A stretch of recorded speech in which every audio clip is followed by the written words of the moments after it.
Welcome to the first installment of Demon of the Week. Alright, so we're going to talk about demons on Saturdays, and we're going to go through, we'll start with the Goetia, and therefore, I suppose, start at the very beginning with Bael. Right, so some basic information. Let's get my notes over here. Alright, so date or dates is the March 21st to March 30th. Direction is south. Tarot card is Two of Wands. Planet, ruling planet, is the sun. The element is fire. Colors are yellow and black. Plant correspondence is fern. Incense is frankincense. The zodiac associated with Baal is 0 to 4 degrees Aries, and other correspondences are iron, gold, oak, bayberry, sandalwood, and cinnamon.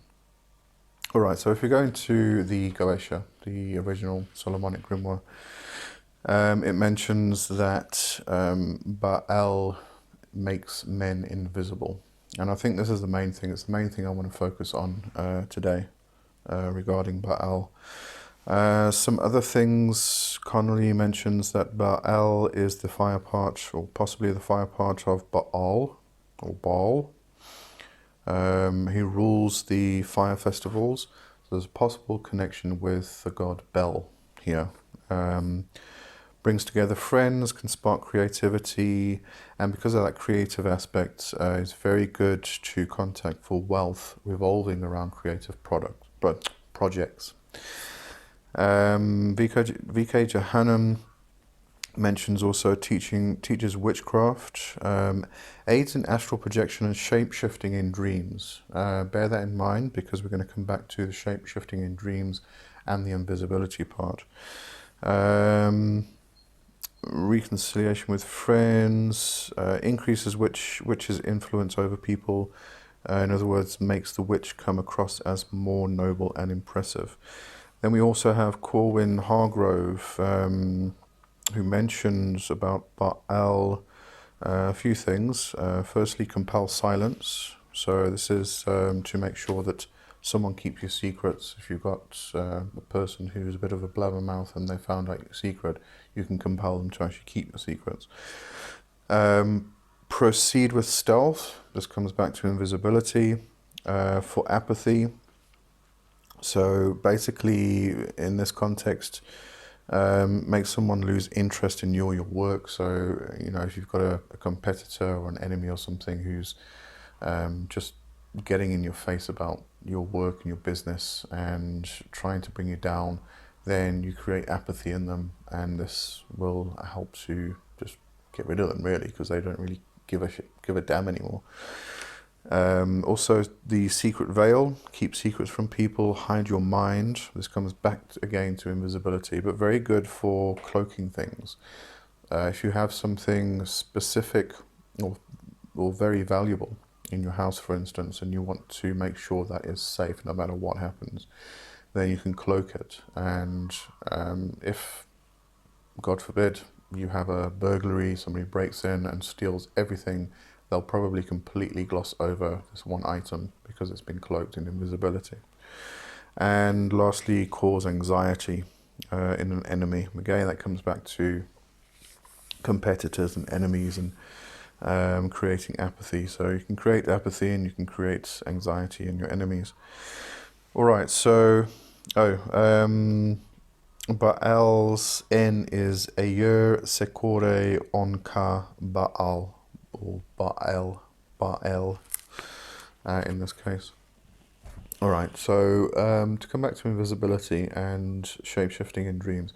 Now, in the grimoire, in the Goetia, it's mentioned that Baal appears in diverse forms and mentions a cat and a toad. And this is synonymous with shape-shifting. So Baal is very good for teaching people shape-shifting, I would say, but also allowing you or causing you to shape-shift in your dreams. So when you're in dream state, when you're doing dream work, you can shift into a different thing. Because the symbolism in the grimoire of Bael appearing in diverse forms as a cat and a toad, I would say it probably focuses a lot more on animal forms. And you'll find this with journey work, shamanic journeying and things like that. Even witchcraft and head riding, going to the witch's sabbat, for instance, a lot of witches will shapeshift into their fetches or their familiars. With shamanic journey work, you can shapeshift into your power animal and journey as the animal itself. So there's a lot of shapeshifting in this dream world, in dreaming, but when we mention dreaming, we can bring in the astral realm and journeying and things like that. So quite a broad area. Then invisibility. Now, invisibility is about changing one thing from something into another. And that's the same thing with shapeshifting. You're changing, you're altering the appearance of one thing and making it appear as something else. And this is the same with invisibility. So invisibility itself is a form of shapeshifting. What you're doing, with invisibility, you're not going to become transparent. That's the first thing to really understand. There's no transparency. It's not like becoming the invisible man or anything like that. Invisibility means that you become unnoticed or unnoticeable. So if you were to do an invisibility working and then walk into a room of people, you could probably walk around that room of people and they wouldn't even notice you're there. You may touch somebody on the shoulder and they'll turn around and then notice you're there because there's a direct contact, a direct interaction. But generally you can sort of sit in a room and just watch everybody and listen to everybody, and they will just not notice you. Now, there are some obvious dangers with this. I'm not sure I actually need to say them because I think they are way obvious, but I will anyway.